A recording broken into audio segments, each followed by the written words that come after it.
വചനചിന്തയ്ക്ക് ആധാരമായിട്ട് നമുക്ക് വിലാപങ്ങളുടെ പുസ്തകം 3-ാം അധ്യായം അതിൻ്റെ 14-ാം വാക്യത്തിൽ നിന്ന് ദൈവങ്ങളുടെ കൃപയ്ക്കത്തോളം നമുക്ക് ചിന്തിക്കാമല്ലോ. വിലാപങ്ങളുടെ പുസ്തകം 3-ാം അധ്യായം അതിൻ്റെ 14-ാം വാക്യം ഞാൻ തന്നെ വായിക്കാം. ഞാൻ എൻ്റെ സർവ്വജനത്തിനും പരിഹാസവും ഇടവിടാതെ അവരുടെ പാട്ടും ആയിത്തീർന്നിരിക്കുന്നു. സ്തോത്രം. കഴിഞ്ഞ ദിവസം ഈ വചന ഭാഗം ചിന്തിക്കാനായിട്ട് ഞാൻ റെഡിയാകുന്ന സമയത്ത് ലിൻസി എന്നോട് പറഞ്ഞു, ചേട്ടാ ഞാനൊരു ഇത് പറയാം, ഒരു വചനം പറയാൻ നാളെ അതിൽ നിന്ന് സംസാരിക്കാൻ പറഞ്ഞു.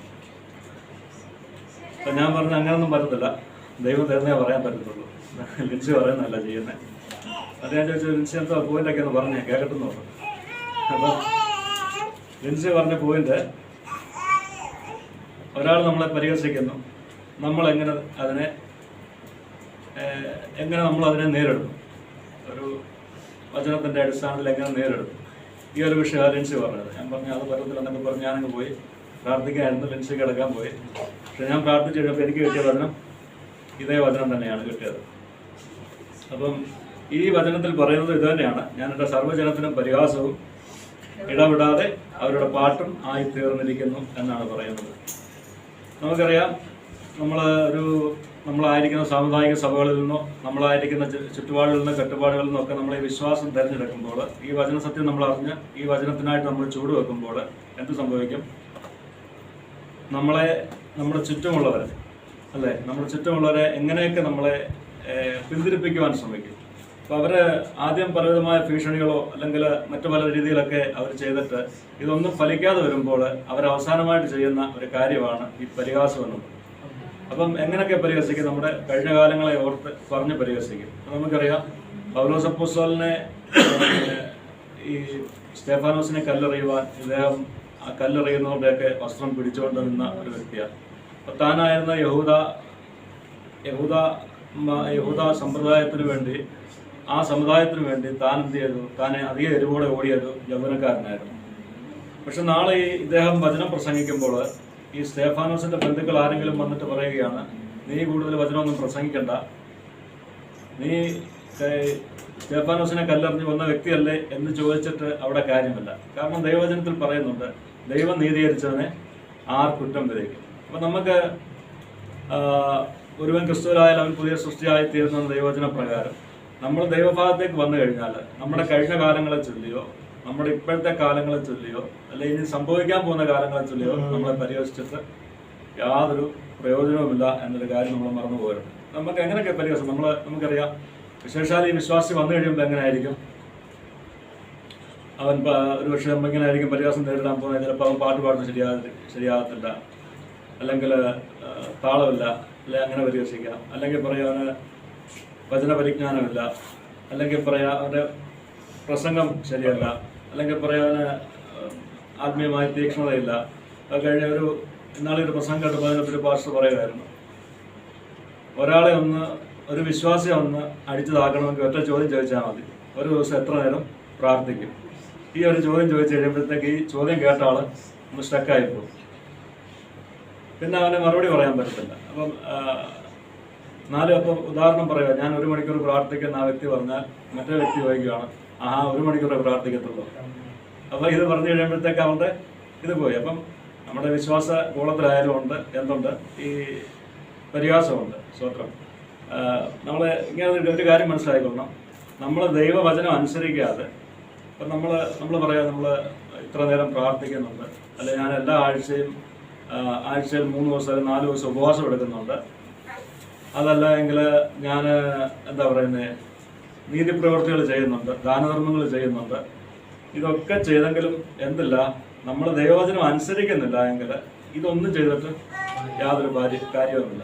കാരണം നമ്മൾ ദൈവവചനം അനുസരിക്കുക ഇത് ചെയ്യുകയും കൂടെ ചെയ്യുമ്പോഴാണ് നമ്മുടെ പ്രാർത്ഥന എന്ത് ചെയ്യുന്നത്? ദൈവസന്നിധിയിലെത്തുകയും നമ്മുടെ കാര്യങ്ങൾ സാധിച്ചെടുക്കുകയും ചെയ്യുന്നത്. നമ്മളിന്ന് നല്ലൊരു സങ്കീർത്തനത്തിൽ നല്ലൊരു ചിന്ത കേട്ടു, നമുക്ക് ചില വിഷയങ്ങളിൽ നമുക്ക് എന്ത് തരാൻ പോവുക? ദൈവം സമാധാനം തരാൻ പോവുക, അല്ലേ? സ്തോത്രം. നമ്മൾ കേൾക്കുന്ന വചനമൊക്കെ ഇവിടെ ഉപേക്ഷിച്ച് കടന്നു പോകാതെ നമ്മൾ ആ വചനങ്ങളൊക്കെ മുറുകെ പിടിച്ച് മുമ്പോട്ട് പോകണം എന്ന് സ്വതം ഞാൻ ഓർമ്മിപ്പിക്കുകയാണ്. സ്വതം അപ്പം ദൈവം നമ്മളെ തിരഞ്ഞെടുത്തു. അപ്പം ഈ ദൈവം നമ്മളെ തിരഞ്ഞെടുത്തു എന്നുള്ളത് നമുക്കറിയാം. യിരെമ്യാ പ്രവാചകന്റെ പുസ്തകത്തിൽ പറയുന്നത്, അതിന്റെ അമ്മയുടെ ഉദരത്തിൽ നീ ഉരുവാകുന്നതിന് മുമ്പേ ദൈവം നിന്നെ തിരഞ്ഞെടുത്തതാണ്. പക്ഷേ നമ്മളെ തിരഞ്ഞെടുത്ത ദൈവം നമ്മളെക്കുറിച്ചൊരു പദ്ധതിയൊക്കെ ഒരുക്കി കാത്തിരിക്കുമ്പോൾ എന്ത് സംഭവിക്കും? നമ്മൾ ഈ ലോകത്തിലേക്ക് ജനിച്ചു വീഴുന്നു. നമ്മൾ ചുറ്റുപാടും കണ്ടും കേട്ടും ഉള്ള കാര്യങ്ങളൊക്കെ പ്രകാരം നമ്മൾ എന്ത് ചെയ്യുന്നു? നമ്മൾ ഈ ലോകത്തിന്റെ ഇമ്പങ്ങളിലേക്ക് ഇങ്ങനെ പോവാം. സ്വതന്ത്രം. അപ്പം നമുക്കറിയാം, സാന്ദ്രമകൾ ഇവിടുന്ന് പഠിക്കാൻ പോയി. അപ്പം അവിടെ ചെല്ലുമ്പോൾ ഒരു പക്ഷേ സാന്ദ്രയുടെ ചുറ്റുമുള്ള കുഞ്ഞുങ്ങളൊക്കെ എന്തായിരിക്കും? ദൈവത്തെ അറിയാത്തവരായിരിക്കും. അവരുടെ ഫാഷനോ അല്ലെങ്കിൽ അവരുടെ കാര്യങ്ങളോ ഒക്കെ ഒരുപക്ഷെ ഇപ്പം സാന്ദ്രയെ കളിയാക്കുന്നിരിക്കും, അല്ലേ? ആഭരണമില്ല, അല്ലെങ്കിൽ പിന്നെ സ്റ്റൈലില്ല, അല്ലെങ്കിൽ ആ സ്റ്റൈൽ പോരാ എന്നൊക്കെ പറഞ്ഞല്ലേ അവരിടുന്ന ഡ്രസ്സ് ഇടുന്നില്ല എന്നൊക്കെ പറഞ്ഞ് കളിയാക്കുന്നിരിക്കും. അപ്പം നമ്മൾ ഇതിന് വിധേയപ്പെട്ട് കഴിഞ്ഞാൽ സംഭവിക്കുന്നുണ്ട്, നമ്മൾ ഇവരുടെ ആ ഇമ്പങ്ങളിലേക്ക് അങ്ങ് പോവാ നമ്മൾ ചെയ്യുന്നത്. നമ്മൾ പോലും അറിയുന്നില്ല നമ്മൾ ഈ ലോക ഇമ്പങ്ങളിലേക്ക് ഒഴുകി പോകുന്നത്. സ്വതന്ത്രം. എന്നാൽ അവിടെ നമ്മൾ എന്ത് ചെയ്യണം? നമുക്ക് ഉറച്ചു നിൽക്കുവാൻ നമുക്കൊരു ബലവും ധൈര്യമൊക്കെ വേണം. നമ്മൾ അറിഞ്ഞ സത്യത്തെ എന്ത് ചെയ്യണം? നമ്മൾ ഏത് സാഹചര്യത്തിൽ ഉയർത്തുന്നവരായിരിക്കണം. നമ്മൾ അറിഞ്ഞ സത്യത്തെ ഏത് സാഹചര്യത്തിൽ ഉയർത്തി കഴിഞ്ഞാൽ എന്ത് സംഭവിക്കാം? ദൈവവും നമ്മളെ ഉയർത്തേണ്ട സാഹചര്യത്തിൽ ദൈവവും നമ്മളെ ഉയർത്തിക്കൊള്ളും എന്നുള്ളതാണ് വാസ്തവം. സ്വതന്ത്രം. നമുക്കറിയാം, ഈ നമ്മൾ ചില വ്യക്തികളെയൊക്കെ എങ്ങനെയാണ് ദൈവം ചൂണ്ടയൊക്കെ ഇട്ട് ഇങ്ങനെ വലിച്ചെടുക്കുക എന്ന് പറയുന്ന പോലെ ലോകത്തിന്റെ ഇമ്പങ്ങളിൽ നിന്ന് വലിച്ചിങ്ങെടുക്കും. സ്വതന്ത്രം. അപ്പം നമുക്കറിയാം, ചില വ്യക്തികളോട് എത്ര സുവിശേഷം പറഞ്ഞാലും അവർ അംഗീകരിക്കത്തില്ല. സ്വതന്ത്രം. ഇപ്പം നമുക്കിപ്പോൾ അതിനകത്തൊന്നും അവരെ എന്നെ സംബന്ധിച്ച് ഞാൻ ആരെയും കുറ്റം പറയത്തില്ല. കാരണം അവരെ എനിക്ക് കുറ്റം പറയാൻ കഴിയത്തില്ല. കാരണം ഞാനും പണ്ട് ഇങ്ങനെ ആയിരുന്നു എന്ന് എനിക്ക് നല്ല ബോധ്യമുണ്ട്. അപ്പം നമ്മൾ ഒരാളോട് ഒന്ന് 10 വട്ടം സുവിശേഷം പറഞ്ഞു, 10 വട്ടം കേട്ടില്ലെങ്കിലും അവനെ കുറ്റം പറഞ്ഞിട്ട് കാര്യമില്ല. കാരണം ഞാനും പണ്ട് ഇങ്ങനെ ആയിരുന്നു. ഞാൻ ഓർക്കുക, ഞങ്ങളുടെ മലയാളിലെ മാരുടെ വീട്ടിൽ വെച്ച് ഒരു പാസ്റ്റർ എന്നോട് വന്നിട്ട് ഇങ്ങനെ പറഞ്ഞു. മാവി പറഞ്ഞ്, പാസ്റ്റർ ഇവന് വേണ്ടി ഒന്ന് പ്രാർത്ഥിക്കണം. അപ്പോൾ അദ്ദേഹം പറഞ്ഞു, നീ നിന്റെ വിശ്വാസം തെറ്റാന്ന് പറഞ്ഞ് ഞാൻ പ്രാർത്ഥിക്കാമെന്ന്. അപ്പം ഞാൻ പറഞ്ഞു, ഇയാൾ പ്രാർത്ഥിക്കണ്ടെന്ന് പറഞ്ഞു. അപ്പം ഞാനും വന്നിച്ചാൽ എനിക്കന്ന് 10-22 വയസ്സേ ഉള്ളൂ. ഞാനും വന്ന് ഭയങ്കര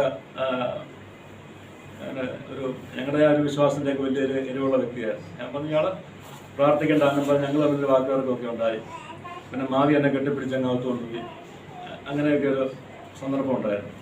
അപ്പോൾ ഈ പറഞ്ഞതുപോലെ അപ്പം ചിലരെ എന്ത് ചെയ്യും? ചിലരെ ദൈവം ചില സാഹചര്യങ്ങളിലൂടെ കടത്തി വിട്ടിട്ട് ദൈവം അവരെ പുറത്തു കൊണ്ടുവരും. അപ്പം ചിലപ്പോൾ അവരുടെ ജീവിതത്തിൽ കഷ്ടതയായിരിക്കും ദൈവം അനുഭവിക്കുന്നത്. ആ കഷ്ടതയുടെ മധ്യത്തിൽ അവർ ചിലപ്പോൾ ദൈവത്തെ അറിഞ്ഞെന്നിരിക്കും. ചിലർക്ക് എന്തായിരിക്കും? ചിലർക്ക് രോഗമായിരിക്കും വരുന്നത്. ആ രോഗത്തിൻ്റെ മധ്യത്തിൽ അവർ ചിലപ്പം ദൈവത്തെ അറിഞ്ഞെന്നിരിക്കും. ചിലർക്ക് എത്ര കിട്ടിയാലും അവർ പഠിക്കാതെ എന്ത് ചെയ്യും? അവർ പിന്നെ ഈ ലോകത്തിൻ്റെ സമ്പ്രദായ പ്രകാരം ഓടിക്കൊണ്ടിരിക്കും. അപ്പം അങ്ങനെയുള്ളപ്പോൾ ദൈവം എന്ത് ചെയ്യും? ദൈവം അപ്പം നമുക്കറിയാം, ഈ ചൂണ്ടയിടുക എന്ന് പറഞ്ഞാൽ തന്നെ പല സൈസിലുള്ള ചൂണ്ടയുണ്ട്. അപ്പം ഈ സൈസിനെ പറ്റിയൊരു ചൂണ്ട ദൈവം ഇട്ട് അതിൽ കുരുക്കി വലിച്ചിങ്ങെടുക്കും. അപ്പോൾ എന്ത് സംഭവിക്കും? നമുക്ക് ഇച്ചിരി വേദനയൊക്കെ ഉണ്ടായെന്നിരിക്കും. അപ്പം നമ്മളത് മറന്നു പോകരുത്. അപ്പം നമ്മുടെ ഹൃദയം കൂടുതൽ ദൈവസന്നിധിയിൽ കഠിനപ്പെട്ടു പോകാതെ നമ്മൾ കേൾക്കുന്ന ദൈവവചനത്തിന് മുമ്പിൽ നമ്മളെ തന്നെ താഴ്ത്തി നമ്മളായിരിക്കുവാൻ ദൈവം ആഗ്രഹിക്കുന്നു. സ്വതന്ത്രം. യെഹെസ്കേൽ പ്രവാചകന്റെ പുസ്തകം 4-ാം അധ്യായം അതിന്റെ 17-ാം വാക്യത്തിൽ ദൈവം പറയുന്നത് എങ്ങനെയാണ്? ഞാൻ അപ്പം എന്ന കോലിനെ ഒടിച്ചു കളയുമെന്നാണ് പറയുന്നത്. യെഹെസ്കേൽ പ്രവാചകന്റെ പുസ്തകം 4-ാം അധ്യായം അതിന്റെ 17-ാം വാക്യം.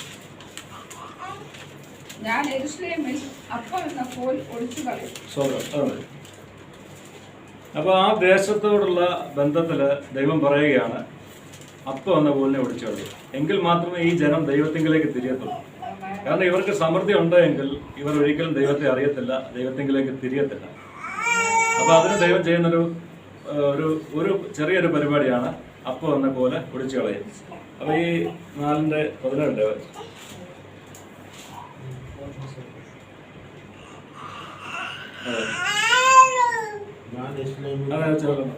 അപ്പം അവിടെ പറയാം, അവർ തൂക്കപ്രകാരവും പേടിയോടെ അപ്പം തിന്നും. അപ്പം ഒന്ന് ആലോചിച്ചേക്കാം, നമുക്ക് ഈ യുദ്ധങ്ങളൊക്കെ നടക്കുന്ന സമയത്ത് നമുക്കറിയാം, നമ്മൾ കണ്ടു കാണും ഇങ്ങനെ വീഡിയോ ഒക്കെ, ആഹാരമൊക്കെ ഭയങ്കര നിയന്ത്രണത്തിലായിരിക്കും കൊടുക്കുന്നത്, അല്ലേ?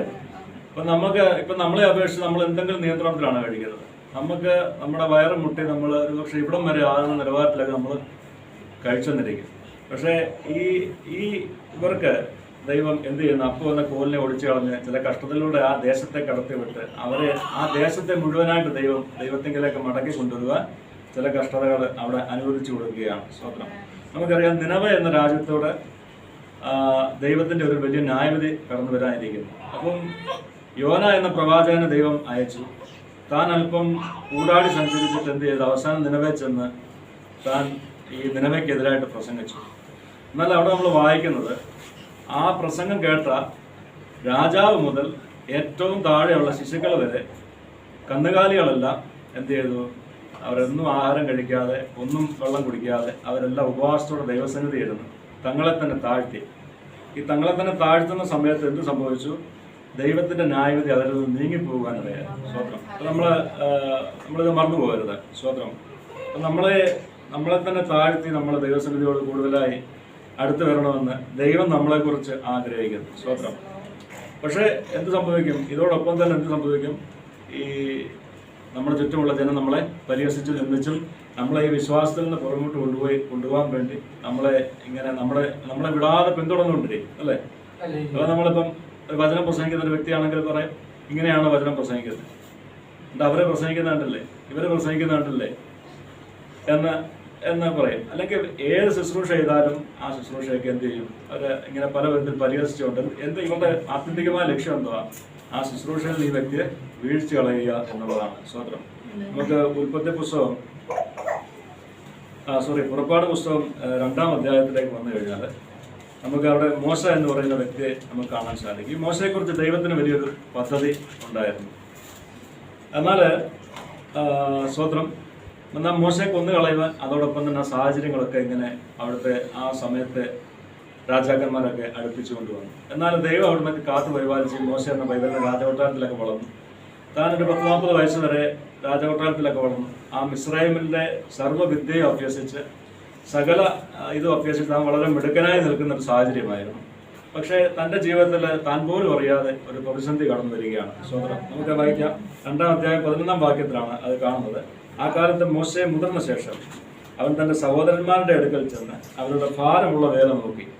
അപ്പം മോശയ്ക്ക് തൻ്റെ അമ്മ തന്നെയാണ് തന്നെ വളർത്തിയത്. കൊട്ടാരത്തിലാണ് വളർന്നതെങ്കിൽ തൻ്റെ അമ്മ തന്നെ വളർത്തിയത്. അപ്പം തൻ്റെ പാരമ്പര്യങ്ങളെക്കുറിച്ചൊക്കെ ഈ അമ്മ പറഞ്ഞു കൊടുത്തിട്ടുണ്ട്.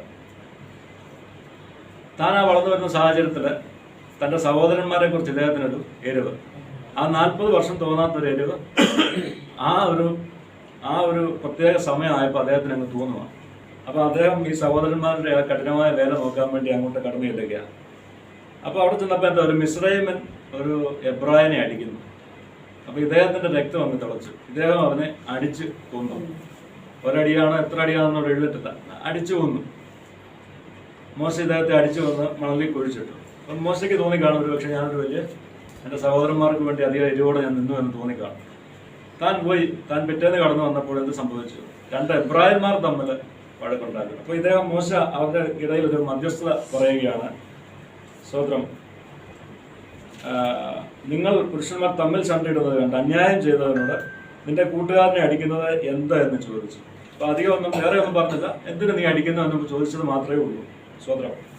അപ്പോൾ അവിടെ ആ എബ്രായൻ മോശയുടെ സഹോദരനായ എബ്രായൻ അല്ലേ, അങ്ങനെ നമുക്ക് ചിന്തിക്കണം. അപ്പോൾ മോശയുടെ സഹോദരനായ എബ്രായൻ ചോദിക്കുകയാണ്, നിന്നെ ഞങ്ങൾക്ക് പ്രഭുവും ന്യായാധിപതിയും ആക്കിയവൻ ആർ? സ്വതന്ത്രം.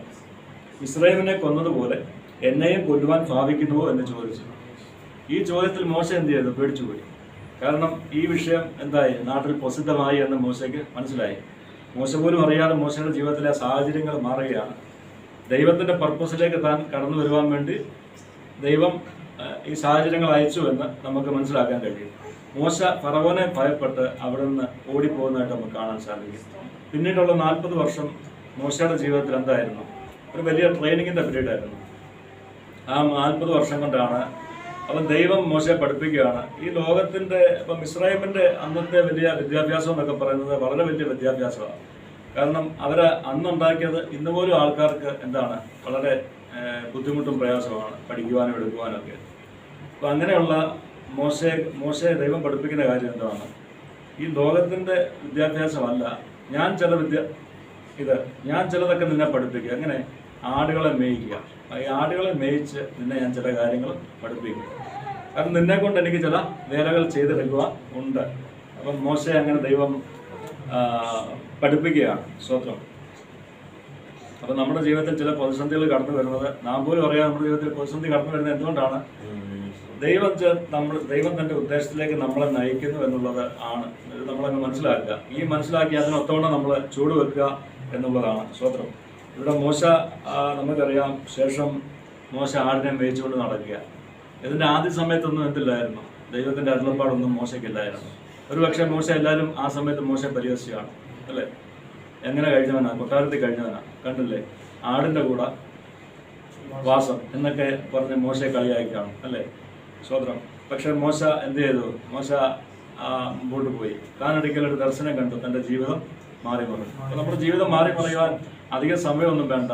നമ്മൾ ഒറ്റ ദർശനം കണ്ടാൽ മതി, ഒറ്റ കാഴ്ച കണ്ടാൽ മതി, നമ്മൾ ആ ദൈവത്തോടൊന്ന് കൂടുതലായിട്ട് അടുത്ത് ചെന്നാൽ മതി, നമ്മുടെ ജീവിതം മാറി മറിയുവാൻ ഇടയാകും എന്ന് നമ്മൾ മനസ്സിലായിക്കൊള്ളുക. സ്വന്തം. നമുക്കറിയാം, നമുക്ക് അവിടുന്ന് നെഹമ്യാവിൻ്റെ പുസ്തകത്തിലേക്ക് ഒന്ന് കടന്നു വന്നു കഴിഞ്ഞാൽ, നെഹമ്യാ പ്രവാചകന്റെ പുസ്തകം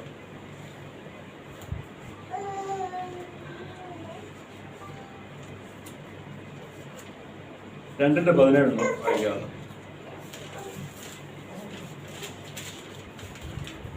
അനന്തരം ഞാൻ അവരോട്, യെരുശലേം ശൂന്യമായും അതിന്റെ വാതിലുകൾ തീ കൊണ്ടും വെന്തുകിടക്കുന്നതായി നാം അകപ്പെട്ടിരിക്കുന്ന ഈ അനർത്ഥം നിങ്ങൾ കാണുന്നുവല്ലോ. വരുവിൻ, നാം ഇനിയും നിന്ദാപാത്രമായിരിക്കാതെ വേണം യെരുശലേമിന്റെ മതിൽ പണിയുവാനെന്ന് പറഞ്ഞു. അവിടെ നെഹമ്യാ പ്രവാചകൻ താൻ എന്തായിരുന്നു? താനും ഒരു മാന്യമായൊരു ജോലിയൊക്കെ ഉള്ള വ്യക്തിയായിരുന്നു. സ്വന്തം. തനിക്ക് തൻ്റെ ജോലിയും കാര്യങ്ങളും ഒക്കെ ആയിട്ട് മുമ്പോട്ട് പോയാൽ മതി. നമ്മൾ ലോകപ്രകാരം ചിന്തിച്ചാൽ നമുക്ക് അങ്ങനെ ചിന്തിക്കാം, അല്ലേ? മാന്യമായൊരു ജോലിയുണ്ട്, മാന്യമായ ശമ്പളമുണ്ട്. അപ്പോൾ എന്തുണ്ട്, തനിക്ക് മറ്റുള്ള കാര്യങ്ങളൊന്നും തലയിടേണ്ട കാര്യമൊന്നുമില്ല, മുമ്പോട്ട് പോവാം. പക്ഷേ നെഹമ്യാ പ്രവാചകൻ എന്ത് ചെയ്തു? താൻ വിട്ടേച്ച് പോകുന്ന തൻ്റെ ദേശത്തെക്കുറിച്ച് തനിക്കൊരു നോവുണ്ടായിരുന്നു. അപ്പോൾ ആ നോവുള്ളത് കൊണ്ട് നെഹമ്യാ പ്രവാചകൻ വരുന്നവരോടും പോകുന്നവരോടും ഒക്കെ യെരുശലേമിന്റെ വിശേഷങ്ങളെക്കുറിച്ച് അന്വേഷിക്കുന്നതായിരുന്നു.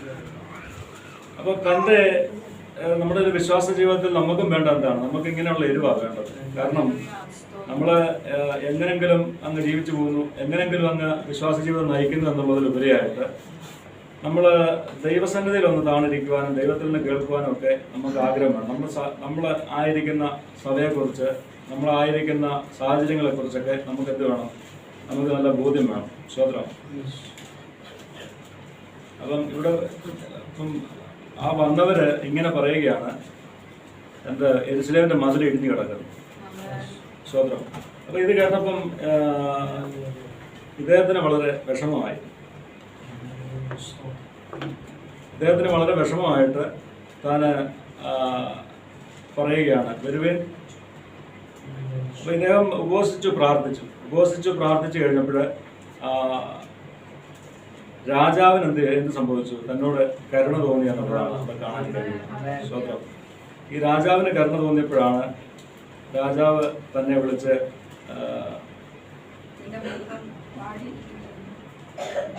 പുസ്തകം കിട്ടുന്നത്.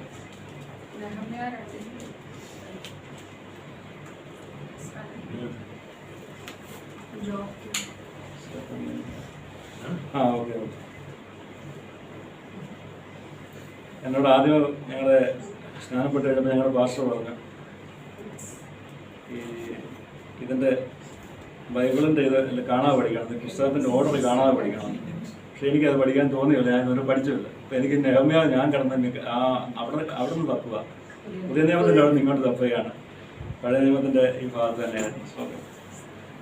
അപ്പോൾ ഇവിടെ നെഹമ്യാ പ്രവാചകന്റെ പുസ്തകത്തെ നമുക്ക് കാണാൻ സാധിക്കും. അപ്പം ഈ നെഹമ്യാവിന് ആ ഒരു എരിവുള്ളത് കൊണ്ട്, എൻ്റെ പിതാക്കന്മാരുടെ കല്ലറകളുള്ള പട്ടണം ശൂന്യമായി അതിൻ്റെ വാതിലുകൾ തീ കൊണ്ട് ബന്ധം കിടക്കുന്നു, എൻ്റെ മുഖം എങ്ങനെ വാടാതിരിക്കും? ഇദ്ദേഹത്തിന് തൻ്റെ പുതുദേശത്തെക്കുറിച്ചൊരു എരിവുണ്ട്. സ്വതന്ത്രം. ആ എരിവിൽ താൻ ദൈവത്തോട് ഉപവസിക്കുന്നു, താൻ ദൈവത്തോട് പ്രാർത്ഥിക്കുന്നു. അപ്പം ദൈവത്തിൻ്റെ അവിടെ പറയുക, 8-ാം ഭാഗത്തിൽ പറയും, എൻ്റെ ദൈവത്തിൻ്റെ ദയയുള്ള കൈ എനിക്ക് അനുകൂലമായിരുന്നു. അതുകൊണ്ട് എന്തുകൊണ്ടാണ്? രാജാവ് എനിക്ക് എന്ത് സംഭവിച്ചു? അനുവാദം തന്നു. സ്വതന്ത്രം. ഈ അനുവാദം മേടിച്ചുകൊണ്ട് നെഹമ്യാവ് തൻ്റെ ദേശത്തേക്ക് മടങ്ങി ചെല്ലുകയാണ്. അപ്പം താൻ തൻ്റെ സഹോദരന്മാരെയൊക്കെ വിളിച്ചു കൂട്ടിയിട്ട് പറയുകയാണ്, വരുവേൻ, നാം ഇനിയും നിന്ദാപാത്രമായിരിക്കാതെ വണ്ണം യെരുശലേമിന്റെ മതിൽ പണിയുക. സ്വതന്ത്രം. ഓർമ്മ വയ്ക്കുക.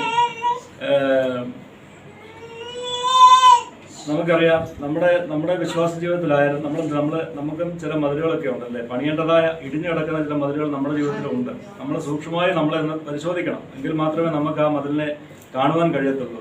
ഒരുപക്ഷെ പ്രാർത്ഥനയുടെ മതിലാണോ, അതോ നമ്മൾ മുമ്പ് ചിന്തിച്ചതുപോലെ വചനം അനുസരിക്കുന്നതിലെ ആ പോരായ്മയാണോ നമ്മുടെ ജീവിതത്തിൽ ഇടിഞ്ഞു കിടക്കുന്ന മതിൽ, അതോ പ്രാർത്ഥനയുടെ മതിലാണോ, അതോ ഉപവാസത്തിൻ്റെ മതിലാണോ? നമ്മൾ തന്നെ നമ്മളെ സ്വയം വിലയിരുത്തുക. മറ്റൊരാൾ നമ്മുടെ അടുത്ത് ചൂണ്ടിക്കാണിച്ച് കഴിയുമ്പോൾ എന്ത് ചെയ്യും? നമുക്കതൊരു പക്ഷേ ഇഷ്ടപ്പെടാതെയൊക്കെ വരും. അപ്പം അതുകൊണ്ട് നമ്മൾ തന്നെ കണ്ടെത്തിയാൽ എന്തില്ല, ഈ ഇഷ്ടക്കേടൊന്നും വരത്തില്ല. സ്തോത്രം. അപ്പം എന്നിട്ട് ഇവര് പറയുകയാണ്, നാം എഴുന്നേറ്റ് പണിയുക എന്നുള്ളത്. സ്തോത്രം. അവർ തമ്മിൽ ബലപ്പെടുത്തുകയാണ്. ആ നല്ല പ്രവർത്തിക്കായി അന്യോന്യം ധൈര്യപ്പെടുത്തി. അവർ തമ്മിൽ ബലപ്പെടുത്തി. ചുറ്റുമുള്ള നമുക്കറിയാം, അതിൻ്റെ 2-ാം അധ്യായം 10-ാം വാക്യത്തിൽ കാണുന്നത് സൻബല്ലത്തും തോബിയാവും. ഇത് കേട്ടപ്പോൾ ഇവർക്ക് എന്തായി? ഇവർക്ക് അനിഷ്ടമായി. കാരണം ഇടിഞ്ഞു കിടക്കുന്ന മതിൽ ഇവർ പണിയുവാൻ പോകുന്നു. അപ്പോൾ ഇവന്മാരുടെ ഉദ്ദേശം എന്താണ്? അപ്പോൾ ഇങ്ങനെ തന്നെയാണ് നമ്മുടെ വിശ്വാസ ജീവിതത്തിലായാലും നാം ചില ചുവടുകളൊക്കെ വെക്കുമ്പോൾ എന്ത് സംഭവിക്കും? പലർക്കും ഇത് അനിഷ്ടമായിട്ട് ഇപ്പം നമ്മൾ പണ്ടത്തെ പോലെ കള്ളു പിടിച്ചോ അല്ലെങ്കിൽ ആ പാപത്തിന്റെ വഴിയിലോ നടക്കുകയാണെങ്കിൽ ആർക്കും ഒരു പരാതിയുമില്ല. സ്വന്തം. എന്നാൽ ഒരു വിശ്വാസത്തിൽ ഒരു ചുവട് വെക്കുവാൻ ഒരു വ്യക്തി തീരുമാനിച്ചാൽ ആ വ്യക്തിക്ക് എന്തുണ്ട്? മറ്റുള്ളവരുടെ കണ്ണിൽ അവർ നിന്ദ്യരായിരിക്കും, അല്ലേ? അവർ നമ്മളെ പരിഹസിക്കും, ഒക്കെ നമ്മുടെ ജീവിതത്തിൽ കടന്നു വരുവാൻ ഇടയാകും. സ്വന്തം. നമുക്കറിയാം, പ്രാർത്ഥനയുടെ മതിലുകൾ എന്ത് ചെയ്യണം? നമ്മുടെ ജീവിതത്തിലും നമ്മളും പണിയുക എന്നുള്ളതാണ് നമ്മൾ ഓർക്കുക. അതുപോലെ എന്ത് ചെയ്യണം? നമ്മളൊരു സഭയായി നമ്മൾ കൂടി പോകുമ്പോൾ എന്ത് ചെയ്യണം? നമ്മൾ അന്യോന്യം ധൈര്യപ്പെടണം. അന്യോന്യം ധൈര്യപ്പെടുത്തി നമ്മൾ എന്ത് ചെയ്യണം? നമ്മളിത് പണിയുവാൻ നമ്മൾ പരസ്പരം ഉത്സാഹിപ്പിക്കണം. അതുപോലെ എന്ത് ചെയ്യണം? പരസ്പരം ഓർത്ത് തമ്മിൽ പ്രാർത്ഥിക്കണം. അതൊരു സഭയുടെ ഉദ്ദേശം എന്ന് പറയുന്നത് അതാണ്. തമ്മിൽ ഓർത്തൊരു ചങ്ങല പോലെ ഇത് പ്രാർത്ഥിക്കുക എന്നുള്ളതാണ്. സ്വന്തം.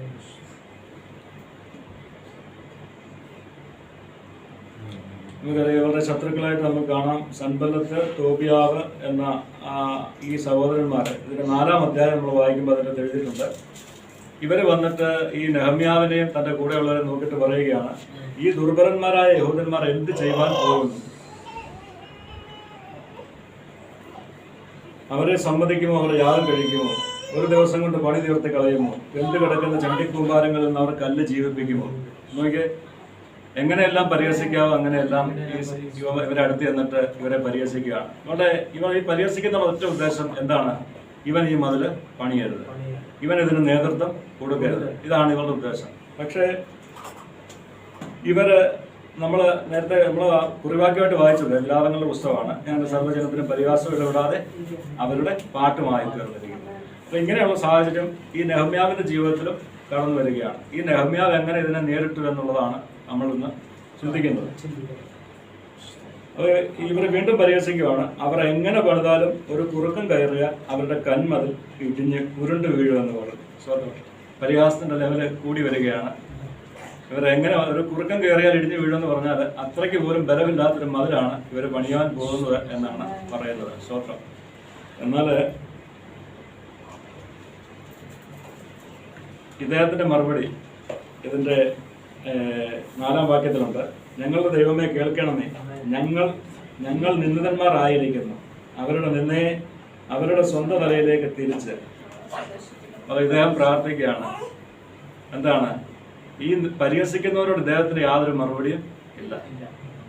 അവരുടെ മുമ്പിൽ ഇദ്ദേഹം നിശബ്ദനായിട്ട് ഇരിക്കുകയാണ്, അല്ലേ? പക്ഷെ ദൈവസന്നിധിയിലേക്ക് വന്ന് താൻ എന്ത് ചെയ്യാണ്? മുട്ടുമടക്കുകയാണ്. എന്നിട്ട് പ്രാർത്ഥിക്കുകയാണ്, ഞങ്ങളുടെ ദൈവമേ കേൾക്കണമേ, ഞങ്ങൾ നിന്ദിതന്മാരായിരിക്കുന്നു. അവരുടെ നിന്നെ അവരുടെ സ്വന്തം തലയിലേക്ക് തിരിക്കണമേ. സ്വന്തം. അപ്പൊ ഈ പരിഹാസത്തെ നേരിടാനുള്ള ഏറ്റവും നല്ല പോംവഴി ഒരു വിശ്വാസിക്ക് എന്താണ്? തിരിച്ച് നമ്മളെ ഒന്ന് കളിയാക്കിയാൽ നമ്മളവരെ 10 കളിയാക്കുക എന്നുള്ളതല്ല, നമ്മൾ മിണ്ടാതിരിക്കുക. സ്വന്തം. ഈ മിണ്ടാതിരിക്കുന്നതിനൊരു കാര്യം എന്താണെന്ന് വെച്ചാൽ, നമ്മൾ വല്ലതും തിരിച്ചു പറഞ്ഞു കഴിഞ്ഞാൽ അതിന്റെ ആ പ്രശ്നം അവരുടെ അതുകൂടെ കഴിഞ്ഞു. പക്ഷെ നമ്മൾ മിണ്ടാതിരുന്നാൽ ഇതിന് മറുപടി കൊടുക്കുന്ന ഒരു പക്ഷെ ദൈവമാണ് ഒരു പക്ഷേ അല്ല, ദൈവം അതിന് മറുപടി കൊടുക്കണം. അങ്ങനെ വരുമ്പോൾ സ്വത്രം നമ്മളായിട്ട് തന്നെ നമ്മൾ ഇതിനുള്ള മറുപടി കൊടുക്കാതെ നമ്മൾ മിണ്ടാതിരുന്ന്, നമ്മൾ വചനത്തിൽ പറഞ്ഞില്ല, മിണ്ടായിരുന്ന ഞാൻ ദൈവമെന്ന് അറിഞ്ഞു കൊടുക്കും. നമ്മൾ ഇന്ന് വായിച്ച സങ്കീർത്തനത്തിൽ ആ വാക്യം ഉണ്ടായിരുന്നു, അല്ലേ? അപ്പൊ നമ്മൾ മിണ്ടാതിരിക്കുക. പരിഹാസങ്ങളുടെ മുൻപിൽ നമ്മൾ എന്ത് ചെയ്യണം? മിണ്ടാതിരിക്കുന്നവരായിരിക്കണം. പലപ്പോഴും നമ്മൾ എന്ത് ചെയ്യും? ജനം സമ്മതിക്കത്തില്ല. ജനം പറ അവരോട് ഒരു മറുപടി അങ്ങ് പറ. അവരോട് ഇങ്ങനെ അങ്ങനെ എന്നൊക്കെ നമ്മുടെ ഉള്ളിൽ തോന്നും. എന്നാൽ ദൈവകൃപയിൽ ആശ്രയിച്ച് മിണ്ടാതിരിക്കുവാൻ നമുക്ക് കഴിയണം. പക്ഷേ അതോടൊപ്പം തന്നെ ദൈവസന്നിധിയിൽ എന്ത് ചെയ്യണം? പ്രാർത്ഥിക്കുന്നവരുമായിരിക്കണം. സ്തോത്രം. 4-ാം അധ്യായം അതിൻ്റെ 8-ാം വാക്യത്തിൽ ഈ പരിഹാസം കാണാം. അപ്പോൾ കലക്കം വരുത്തേണ്ടതിനും അവരൊക്കെ ഒന്നിച്ച് കൂട്ടുകെട്ടുണ്ടാക്കും. അപ്പോൾ ഇവരുടെ മതിൽ പണിയുന്നവരുടെ അവരുടെ ഉള്ളിൽ തന്നെ കലക്കം ഉണ്ടാക്കുവാൻ ഒക്കെ ഇവരൊന്നിച്ച് കൂടുകയാണ്. സ്തോത്രം. പക്ഷേ നെഹമ്യാവ് ഒരു വിശ്വാസ വീരനായിരുന്നു. താൻ നേതൃത്വം കൊടുത്തത് കൊണ്ട് താൻ എന്ത് ചെയ്ത് ഈ ജനത്തെ എല്ലാം ദൈവത്തിലേക്ക് ഗ്രഹിക്കുവാൻ തനിക്ക് കഴിഞ്ഞു എന്നുള്ളതാണ്. സ്തോത്രം. 4-ാം അധ്യായം അതിൻ്റെ 6-14 4-9 നമുക്ക് കാണാൻ സാധിക്കും. ഞങ്ങൾ ദൈവത്തോട് പ്രാർത്ഥിച്ചു. 6-14 നമുക്ക് ഇങ്ങനെ കാണാൻ സാധിക്കും. എൻ്റെ ദൈവമേ, തോബിയാവും സൻബല്ലത്തും ചെയ്ത ഈ പ്രവൃത്തികൾക്ക് തക്കവണ്ണം അവരെയും നോവദ്യ എന്ന പ്രവാചകയെയും എന്നെ ഭയപ്പെടുത്തുവാൻ നോക്കിയ മറ്റു പ്രവാചകരെയും ഓർക്കണമേ. അപ്പോൾ ഇവിടെ പ്രവാചകന്മാരും പ്രവാചകത്തെയും ഒക്കെ വന്നിട്ട് എന്ത് ചെയ്യുകയാണ്? ഈ ഭക്തനെ ഭയപ്പെടുത്തുവാൻ നോക്കുവാണ്. എന്തിന്?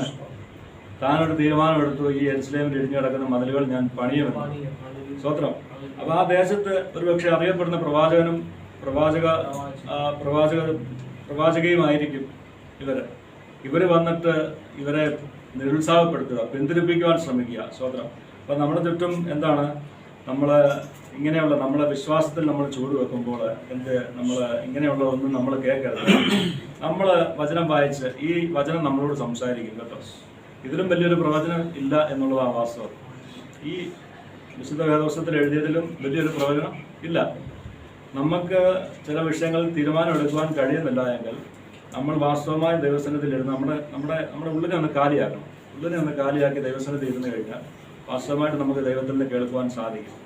ആ വിഷയങ്ങളിൽ ആലോചന തരുവാൻ ദൈവത്തിന് കഴിയും.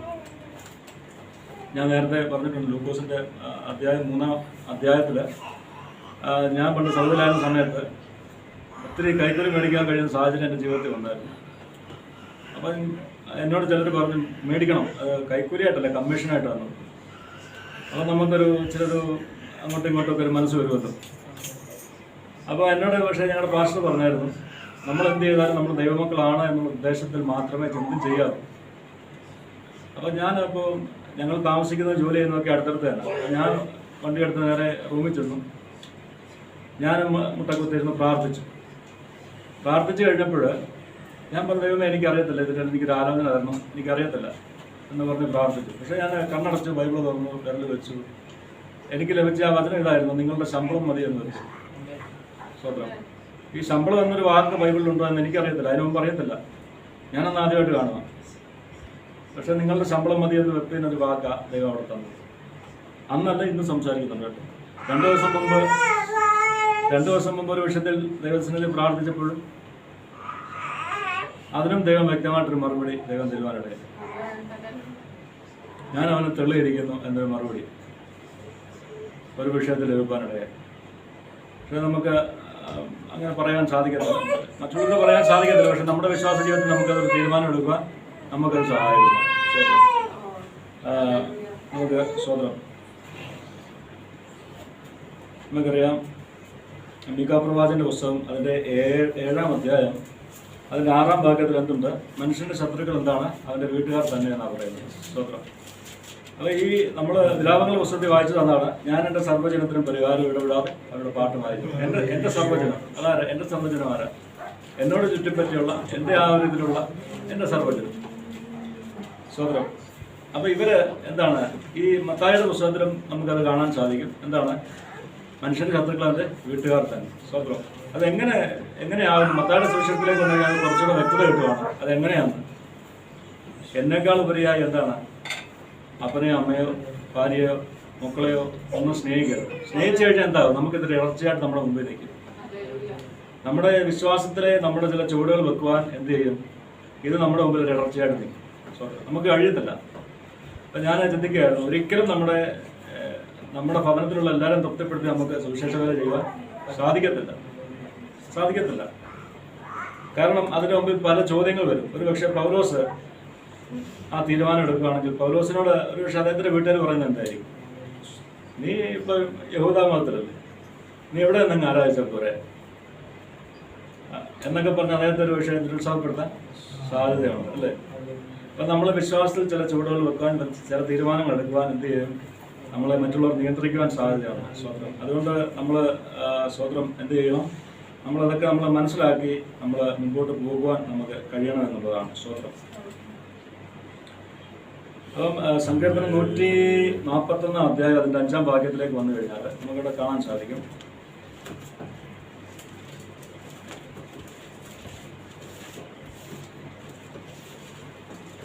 നീതിമാൻ എന്നെ അടിക്കുന്നത് ദയ, അവൻ എന്നെ ശാസിക്കുന്നത് തലയ്ക്ക് എണ്ണ. എന്റെ തല അതിനെ വിലക്കാതിരിക്കട്ടെ, ഇനി അവർ ചെയ്യുന്ന ദോഷങ്ങൾക്കെതിരെ എനിക്ക് പ്രാർത്ഥനയുണ്ട്. സ്വതന്ത്രം ഇവിടെ പറയുകയാണ്, ഇനി എന്താണ്, ഒരു നീതിമാനാണ് എന്നെ അടിക്കുന്നത് എന്നുണ്ടെങ്കിൽ അത് എന്താണ്, അവൻ എന്നെ അടിക്കുന്നത് എനിക്ക് ദയയാണ്. ആ നീതിമാനായ വ്യക്തി എന്നെ ശാസിച്ചാൽ എന്താണ്, അതിൻ്റെ തലയ്ക്ക് എണ്ണയാണ്. സ്വതന്ത്രം ഇന്ന് പലർക്കും അത് ഉൾക്കൊള്ളാൻ സാധിക്കത്തില്ല. ഇന്ന് വാസ്തവത്തിൽ ദൈവത്തെ അറിഞ്ഞ് ജീവിക്കുന്നത് ഇന്ന് നമുക്ക് പലരെയും കാണാൻ സാധിക്കും. ഇന്നത്തെ ആത്മീയ കോളത്തിലേക്ക് നോക്കിയാൽ എന്താണ്, പല കള്ളനാണയങ്ങളെ നമുക്ക് കാണുവാൻ സാധിക്കും. പക്ഷേ അതല്ല പറയുന്നത്, വാസ്തവമായ ദൈവവചനം അനുസരിച്ച് ജീവിക്കുന്ന ഒരു വ്യക്തി നമ്മളെ അടിച്ചാൽ പോലും എന്താണ്, വിശ്വാസ ജീവിതത്തിൽ അത് നമുക്ക് ദയയാണ് എന്ന് നമ്മൾ ഓർത്തു കൊടുക്കുക. സ്വതന്ത്രം ആശാര്യോപദേശിയൊക്കെ ഒരു പാസ്റ്ററെ അദ്ദേഹത്തിൻ്റെ അസിസ്റ്റൻ്റായിട്ടുണ്ടായിരുന്ന വ്യക്തിയെ അടിച്ചിട്ടുണ്ടെന്ന് അദ്ദേഹത്തിൻ്റെ ഒരു സാക്ഷി കേട്ടപ്പോൾ പറയുക, എന്നെ അടിച്ചിട്ടുണ്ടെന്ന്. അപ്പം ഞാൻ ഓർക്കുക, ഇന്നത്തെ കാലത്ത് അങ്ങനെ ആരെങ്കിലും ചെയ്തു കഴിഞ്ഞാൽ ഉടനെ എന്ത് ചെയ്യും, ഉടനെ ഒരു ഫേസ്ബുക്ക് ലൈവോ അല്ലെങ്കിൽ എടുത്ത് വേറെ ഏതെങ്കിലും സോഷ്യൽ മീഡിയയിലോ എടുത്ത് അവരെ ഇല്ലായ്മ ചെയ്ത് കളി. സ്വതന്ത്രം അങ്ങനെയുള്ളൊരു കാലമാണ് സ്വതന്ത്രം. അതുപോലെ ഇനി അവർ ചെയ്യുന്ന ദോഷങ്ങൾക്കെതിരെ എനിക്ക് പ്രാർത്ഥന ഉള്ളൂ എന്ന് പറയുകയാണ് സ്വതന്ത്രം. അപ്പം നമ്മൾ പ്രാർത്ഥനയിലാണ് നമ്മുടെ മുമ്പിലുള്ള പരിഹാസങ്ങളെയും നമ്മുടെ മുമ്പിലുള്ള നിന്ദയും ഒക്കെ നമ്മൾ തരണം ചെയ്യേണ്ടത് എന്നുള്ള കാര്യം നമ്മൾ മറന്നു പോകരുത്. സങ്കീർത്തനം 18-ാം അധ്യായത്തിലേക്ക് വന്നു കഴിഞ്ഞാൽ സങ്കീർത്തനം 18-ന്റെ 16-17 വാക്യത്തിലേക്ക് വന്നാൽ, അവൻ ഉയരത്തിൽ നിന്ന് കൈ നീട്ടി എന്നെ പിടിച്ചു, ഒരു വെള്ളത്തിൽ നിന്ന് എന്നെ വലിച്ചെടുത്തു. ബലമുള്ള ശത്രുവിന്റെ കയ്യിൽ നിന്നും എന്നെ പകച്ചവരുടെ പക്കൽ നിന്നും അവൻ എന്നെ വിടുവിച്ചു. അവർ എന്നിലും ബലമേറിയവരായിരുന്നു. സ്വതന്ത്രം ഉയരത്തിൽ നിന്ന് ദൈവത്തിന്റെ കരം എന്താണ്, നമ്മയൊക്കെയും പിടിച്ചതാണ്. പെരുവെള്ളത്തിൽ നിന്ന് നമ്മളെ എന്താണ്, വലിച്ചെടുത്തതാണ്. സ്വതന്ത്രം നമ്മൾ ഇനിയും ആ പഴയ പാപങ്ങളിലേക്ക് കടന്നു പോകാനല്ല ദൈവം നമ്മളെക്കുറിച്ച് ആഗ്രഹിക്കുന്നത്. കാരണം നമ്മളെ ഓൾറെഡി ഈ വെള്ളത്തിൽ നമ്മളെ വലിച്ചെടുത്തിരിക്കുന്നതാണ്. സ്വതന്ത്രം അതുകൊണ്ടാണ് അവർക്ക് പറയുന്നത്, ബലമുള്ള ശത്രുവിന്റെ കയ്യിൽ നിന്നാണ് നിന്നെ വിടുവിച്ചത്. സ്വതന്ത്രം നമ്മളെ പകച്ചവരുടെ പക്കൽ നിന്നാണ് നമ്മളെ വിടുവിച്ചെടുത്തത്. സ്വതന്ത്രം അവൻ എന്നെ വിടുവിച്ചു. ആര്? ദൈവം എന്നെ വിടുവിച്ചു. ഞാൻ എവിടെയായിരുന്നു, അവർ എന്നിലും ബലമേറിയവരായിരുന്നു. സ്വതന്ത്രം അല്ലേ? നമ്മളിലും ബലമേറിയവരായിരുന്നു നമ്മുടെ കൂടെയുള്ളവർ. സ്വതന്ത്രം നമ്മൾ പച്ച മലയാളത്തിൽ പറയും, കന്നി എന്നാൽ കന്നും കൂട്ടത്തിലെന്ന് പറയും എന്ന് പറയുന്നത് പോലെ നമ്മൾ എങ്ങനെയായിരുന്നു, നമ്മൾ ഈ പാപത്തിൽ സഞ്ചരിക്കുമ്പോൾ എന്താണ്, നമ്മുടെ ചുറ്റുപാടുള്ളവരൊക്കെ എന്ത് തന്നെയാണ്, ഇതേ സാഹചര്യങ്ങളോട് സഞ്ചരിക്കുന്നവരാണ്. സ്വതന്ത്രം അവിടെ നിന്ന് ദൈവം തൻ്റെ കരുണയാൽ നമ്മളെ എന്ത് ചെയ്തു, വിളിച്ച് വേർതിരിച്ചു. ഈ സത്യം അറിയുവാൻ നമുക്ക് ദൈവം അവസരം തന്നു. സ്വതന്ത്രം ഈ അവസരം ലഭിച്ച് നാം എന്ത് ചെയ്യണം, ഈ അറിഞ്ഞ സത്യത്തിന് വേണ്ടി വില കൊടുത്ത് എന്ത് ചെയ്യണം, ഈ വചനത്തിന് വില കൊടുത്ത് നമ്മൾ അനുസരിക്കുവാൻ നമുക്ക് പ്രാപ്തി ഉണ്ടായിരിക്കണം എന്നുള്ളതാണ് നമ്മൾ മനസ്സിലാക്കുന്നത്. സ്വതന്ത്രം യോഹന്നാന്റെ സുവിശേഷം 15-ാം അധ്യായം അതിൻ്റെ 18-19 വാക്യത്തിൽ യേശുക്രിസ്തു നമുക്ക് ആ വിഷയത്തിൽ ഒരു ഉറപ്പുകൂടെ തരികയാണ്. യോഹന്നാന്റെ സുവിശേഷം 15-ാം അധ്യായം അതിൻ്റെ 18-19 ഇങ്ങനെ പറയുന്നു, ലോകം നിങ്ങളെ പകയ്ക്കുന്നു, എങ്കിൽ അത് നിങ്ങൾക്ക് മുമ്പേ എന്നെ പകച്ചിരിക്കുന്നു. സ്വതന്ത്രം നമ്മുടെ കർത്താവ് നമ്മുടെ രക്ഷകനുമായ യേശുക്രിസ്തു പറയുകയാണ്, ലോകം നിങ്ങളെ പകയ്ക്കുന്നു, എങ്കിൽ അത് നിങ്ങൾക്ക് മുമ്പേ എന്നെ പകച്ചിരിക്കുന്നു. അപ്പം നമുക്ക് മുമ്പേ എന്താണ്, നമ്മുടെ കർത്താവായ യേശുക്രിസ്തു ഇതേ പരിഹാസത്തിലൂടെ നിന്നയിലൂടെയൊക്കെ കടന്നു പോയതാണ്. സ്വതന്ത്രം എന്ന് നിങ്ങൾ അറിയുന്നു. നിങ്ങൾ ലോകക്കാരായിരുന്നുവെങ്കിൽ ലോകത്ത് എനിക്ക് സ്വന്തമായതിനെ സ്നേഹിക്കുമായിരുന്നു. ഇന്ന് നമ്മൾ വീണ്ടും പഴയതുപോലെ സിനിമ കാണാനോ അല്ലെങ്കിൽ പഴയ പാപത്തിലേക്ക് നമ്മൾ മടങ്ങി ചെന്ന് കഴിഞ്ഞാൽ എന്ത് ചെയ്യും, ഈ ലോകം ഇന്ന് നമ്മളെ വെറുക്കുന്നു എന്ന് പറയുന്ന ലോകം നമ്മളെ വീണ്ടും സ്നേഹിക്കുവാനിടയാണ്. സ്വതന്ത്രം സ്വതന്ത്രം ഇവിടെ യേശുക്രിസ്തു നമുക്ക് ആ ഒരു ഉറപ്പും പ്രത്യാശയും ധൈര്യം നമുക്ക് തരികയാണ്. സ്വതന്ത്രം എന്നാൽ നിങ്ങൾ ലോകക്കാരായിരിക്കാതെ ഞാൻ നിങ്ങളെ ലോകത്തിൽ നിന്ന് തിരഞ്ഞെടുത്തത് കൊണ്ട് ലോകം നിങ്ങളെ പകയ്ക്കുന്നു. സ്വതന്ത്രം അപ്പോൾ എന്താണ്, ഈ ലോകം നമ്മളെ പകയ്ക്കുമ്പോൾ നമ്മുടെ ഉള്ളിലൊരു ധൈര്യം ഉണ്ടാകണം. എന്താണ്, ദൈവം നമ്മളെ തിരഞ്ഞെടുത്തത് കൊണ്ടാണ് ഈ പരിഹാസം ഈ നിന്നയും ഈ പ്രയാസവും ഈ പ്രതിസന്ധി എൻ്റെ ജീവിതത്തിൽ കടന്നു വരുന്നതെന്നൊരു ഉത്തമ ബോധ്യം നമ്മുടെ ജീവിതത്തിൽ ഉണ്ടാകണം കേട്ടോ. സ്വത്രം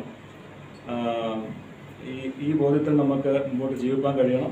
നമ്മുടെ പ്രാർത്ഥനയാൽ നമുക്ക് ഈ പരിഹാസങ്ങളെയൊക്കെ നേരിടുവാൻ നമുക്ക് കഴിയട്ടെ. കർത്താവായ യേശുക്രിസ്തുവിൻ്റെ വചനത്താൽ നമ്മളെ തന്നെ ഉറപ്പിച്ച് അനുഗ്രഹിക്കട്ടെ.